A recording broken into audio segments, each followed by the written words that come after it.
Hello children, welcome to AIMS India online classes, biology session, organization in life, organization living beings. We have been discussing about the formation of organisms and the animal tissues we have completed, and we enter into the plant tissues. In the plant tissues, we have completed the ground tissue, the basic tissue. What are included in the ground tissue? Ground tissue is made up of parenchyma, collenchyma and sclerenchyma, and we have studied about these three tissues. Let us proceed further in the today's class, part 6, organization in living beings. Okay children, get ready.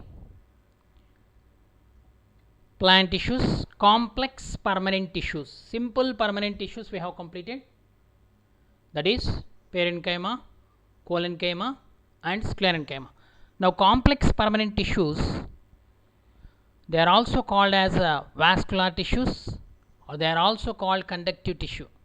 Why they are called complex permanent tissues means, in the simple permanent tissue only one type of cells are present.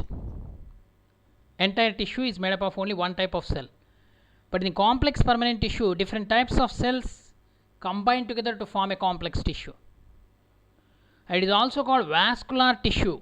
Why it is called vascular tissue means, it is present in the internal parts of the plant and helps in the transport. Okay, just like blood in the animals called as a transport tissue, in plants it is called vascular tissue. It is also called conductive tissue. It conducts water, minerals and food materials. Hence it is called conductive tissue. So the vascular tissues are specialized to transport food and water and minerals. They consist of long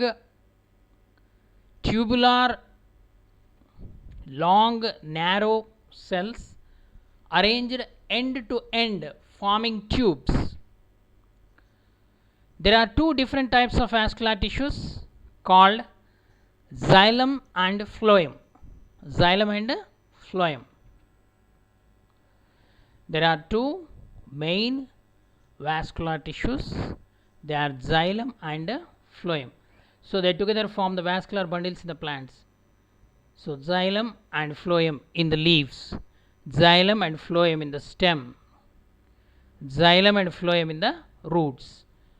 So this complex tissue, vascular tissue, present in almost main parts of the plant, which helps in the transport of water, food materials and minerals.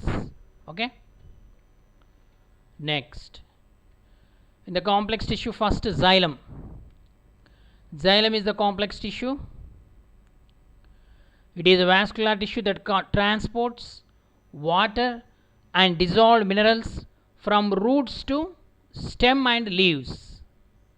Okay, xylem is composed of four types of cells. They are together called as xylem elements. What are they? They are xylem tracheids, xylem vessels, xylem fibers and xylem parenchyma. So first, the xylem tracheids. The xylem tracheids are elongated tube-like cells with tapering or rounded or oval ends with hard and lignified walls, with hard and lignified cell walls. Next, vessels.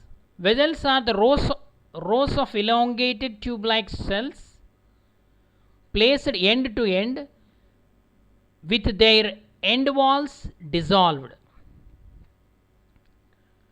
Next, fibers. The long, slender, pointed, dead and sclerenchymatous cells found associated with xylem are termed as wood fibers or xylem fibers.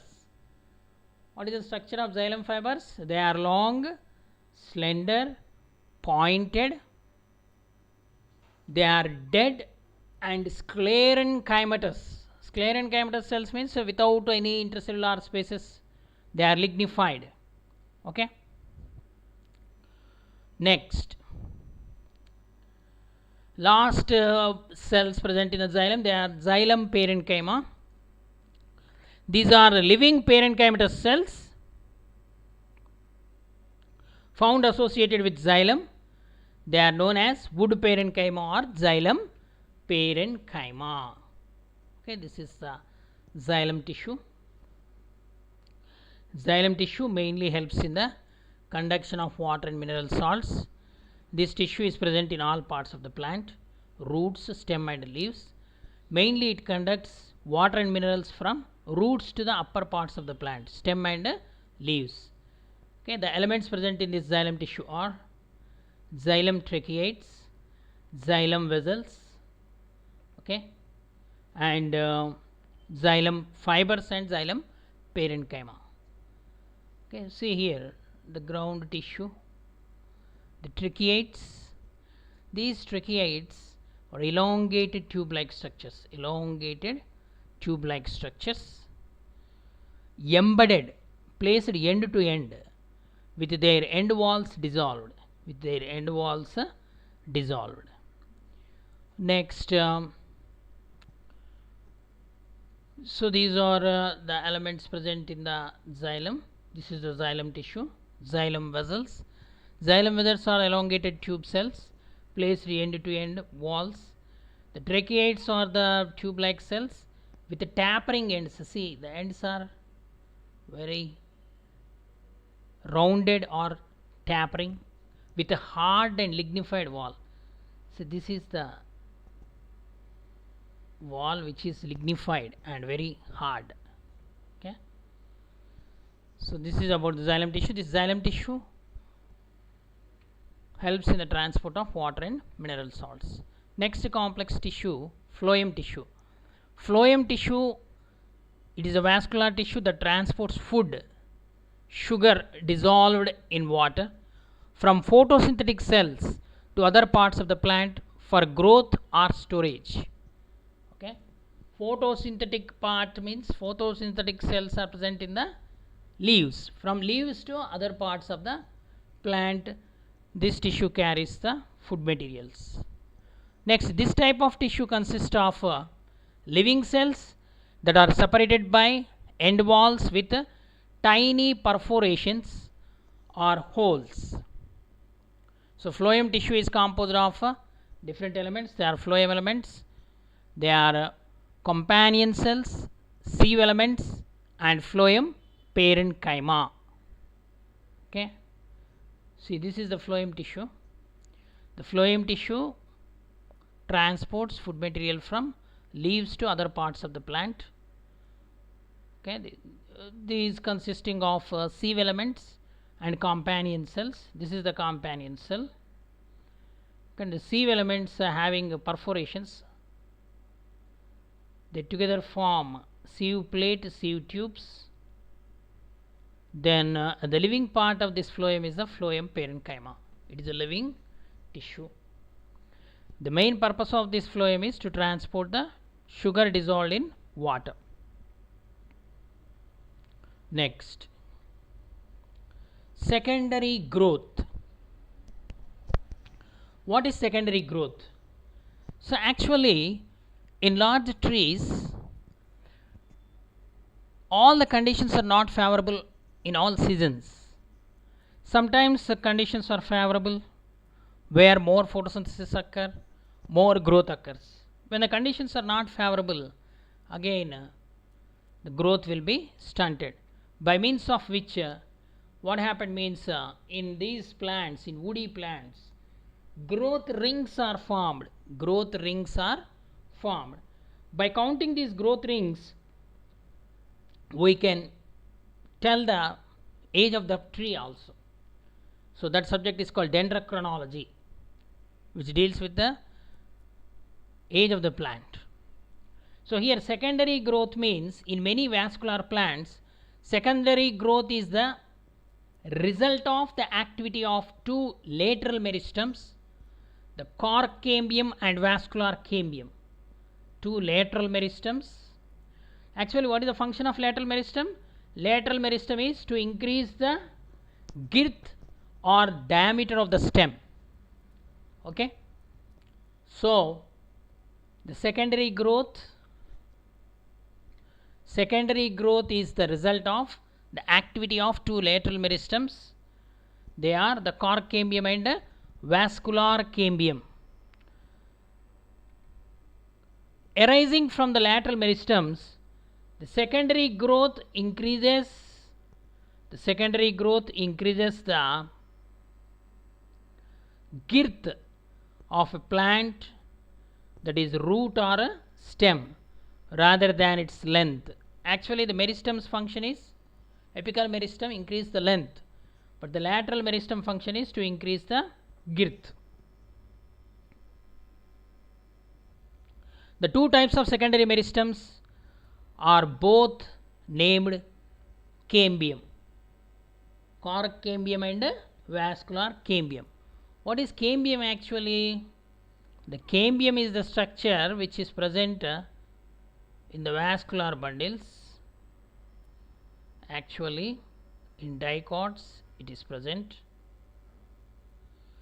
So, xylem, phloem, they are separated by this cambium. That's why it is called as vascular cambium. Vascular cambium. The cork cambium, it is present in the mature old parts of the plant. Okay, it's a dermal tissue. So, primary growth, actually, primary growth, if you see, phloem, parenchyma, sclerenchyma, pith. Pith is large. The pith is very large, primary growth.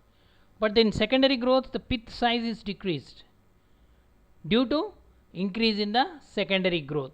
The secondary growth involves the production of secondary phloem, secondary xylem.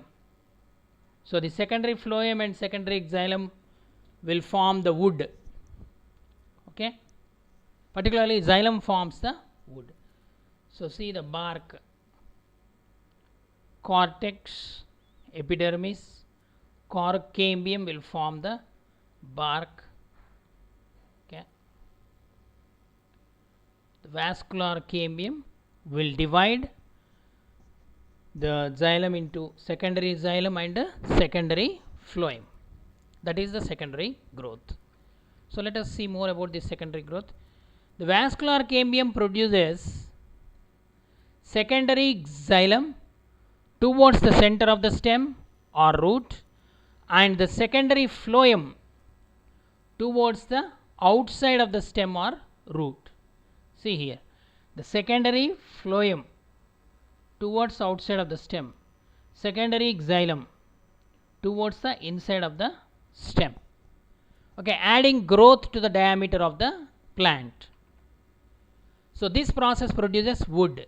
This process produces the wood and builds the sturdy trunks of trees. So, cork cambium lies between the epidermis and the phloem and replaces the epidermis of roots and stems with bark, one layer of which is cork. Okay. See, this is the bark and one of its layer is the cork. Okay. So, during secondary growth, the vascular cambium produces secondary xylem towards the center of the stem or root, and the secondary phloem towards the outside of the stem or root, which increase the girth or diameter of the stem. So, this secondary growth leads to the formation of wood in the trees. Okay, children, let us proceed about the annual rings. As I told you, the annual rings are formed due to secondary growth. Each year or every year, the tree forms new cells arranged in concentric rings like this. So, each ring represents a growth ring. Okay. Each year the tree forms new cells arranged in concentric rings called annual rings. They are called annual rings, or they are also called annual growth rings. These annual rings shows the amount of wood produced during one growing season. Okay. So each year the cambium layer produces a layer of xylem, that is secondary xylem, the vessels of which are large and thin walled in the spring and smaller and thick walled in the summer season. Okay, creating a contrast between the rings. Okay, see here it's a large rings are present, small rings are present. Okay, so here the concentric rings are formed when the conditions are favorable. Okay, when the conditions are favorable, the cambium layer produces a layer of xylem and the vessels of which are large and thin walled in the spring season, because conditions are favorable, and smaller and thick walled in the summer. Some drought conditions are there, creating a contrast between the rings. That's why the two types of woods are formed: sapwood and heartwood. Sapwood and heartwood. Sapwood is formed during the summer and the heartwood is formed during the spring season. Okay, one is thick walled and one is thin walled. Okay children, hope you understood the lesson. Thank you for watching our video. Please subscribe our channel and press the bell icon for receiving latest updates.